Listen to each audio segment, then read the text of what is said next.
Hello all. So in this recording, what I want to go through with you all is the three exam papers for A-level geography. And what we're going to do is familiarize ourselves with what the actual exam papers look like. Because what we tend to do in lessons is we teach individual units of study. So for example, in year 12, for paper 2, we study globalization, we study diverse places, and then when you go into year 13, we study superpowers, and then we study migration, identity, and sovereignty. And that's 4 units of study. But in your exam paper for paper 2, for example, it looks slightly different, and it's in a slightly different order to that. Plus, there are other units of study in there that we don't teach because we've selected those particular units. And a similar picture for paper 1. Paper 3 is a little bit different. So what I want to go through here with all of you is what does the paper look like? What's the order of the paper? So you can familiarize yourself with that. So let's first of all have a look at paper 1. So this is an example from 2019. So paper 1 is your physical geography exam paper for A level. And if we just scroll through, what we'll see is your section A is tectonic processes and hazards. Actually, before we do that, if we just have a look at the instructions, obviously black pen, fill in all the boxes. It says then the third bullet point, answer all questions in section A and C, and then answer either question 2 or question 3 in section B. Now, what you're going to see as we scroll through this, it sounds like you've got options. You haven't got options because we've selected the units of study that we've taught you. So let's have a look. So section A, the first part of the exam paper. As you can see there, it says tectonic processes and hazards. This is the first question that you must answer in section A, and it's the only question you will answer in section A. Now, in this recording, we're not going to dwell on the number of marks and so on, but very quickly, you'll get a series of smaller mark questions. As you know, you will get a 12-mark question, a 12-mark essay question, and that is it for the tectonics. So it's a total of 16 marks. If you start scrolling through, this is why I want you to familiarize yourself with the actual setup, the actual structure of the actual exam paper. You'll see section B then appears. Now, we know you've got to answer one question from section B. And here it says, answer one question in this section, either question 2 or question 3. Now, the first one here says glaciated landscapes and change. Automatically in your mind, you need to be saying to yourself, I do not need to waste any time at all, even reading the questions for glaciated landscapes and change, because that isn't a unit we have taught you. So you can skip through, again, don't even waste time looking at the questions, the number of marks and so on. You do not need to. What you need to get onto is this part of section B, which is coastal landscapes and change. You've studied this unit, you've been taught this unit. So let's have a quick look. You will get a 6-mark explain question. You'll get a 6-mark explain question. Again, this one is related to a particular figure in the resource booklet. And yeah, don't forget, you will get a resource booklet for both papers. You will have an 8-mark explain question. And then you will have a 20-mark evaluate question. So that's the structure of the coastal landscape and change section. Now, in your mind, physical units, paper 1, you already know there is something missing. So this is where we go on to the next section of your exam paper, which is section C. And overall, they call this physical systems and sustainability. This is where your carbon and water cycle and energy come in. So section C, as you see, it says there, answer all questions in this section. You don't get a choice. You have to answer these. So what you're going to get is a smaller mark question, often with the command word explain. Then you'll get a 6-mark explain question. And you can see that one there's focused on the energy mix. You'll then get an 8-mark explain question. And actually, as we're going through this, feel free to pause so you can actually read the questions. You will then get a 12-mark assess question.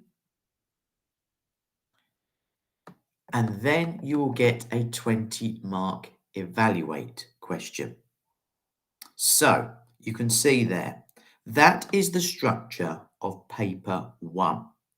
There are particular parts in there that you do not need to answer, glaciated landscapes and change. If we then move over to paper 2, similar sort of setup here. You can see from the instructions, answer all questions in section A, answer one question from section B, and I'll point you in the direction of which one that needs to be, and one question in section C. So let's have a look. Now this is where you'll notice a difference. When we teach you the units of study in paper 2, we teach you the unit on globalization separate from the unit on superpowers. In paper 2, the actual exam, these two sections, these two units are combined. So you need to be answering section A, globalization and superpowers. So what you'll get, as you can see, is a 4-mark explain question. You will then get a 12-mark assess question, essay. You'll get a 4-mark explain again. And you will have a second 12-mark assess essay question. So that's two 12-mark assesses in globalization and superpowers combined in the exam paper. So that's your section A, globalization and superpowers. Section B, if we go back to those instructions at the beginning, you need to answer one question, one section from section B. Now, if you look here, it says this first one is called regenerating places. Similar to paper 1, do not even waste your time reading the questions here. We have not studied the regenerating places questions unit. You need to skip through that part entirely and make your way to, nearly there, the second question, question 4 in section B, which you can see there, it says diverse places. This is the unit we've studied. So you'll get a smaller mark question, often with the command word suggest. You'll get a 6-mark explain question. You'll get a 6-mark explain question again. You'll get a 20-mark evaluate question. That's your essay. So for section B, you're answering diverse places. Bear with me. Let me just make sure this doesn't kick me out of the call.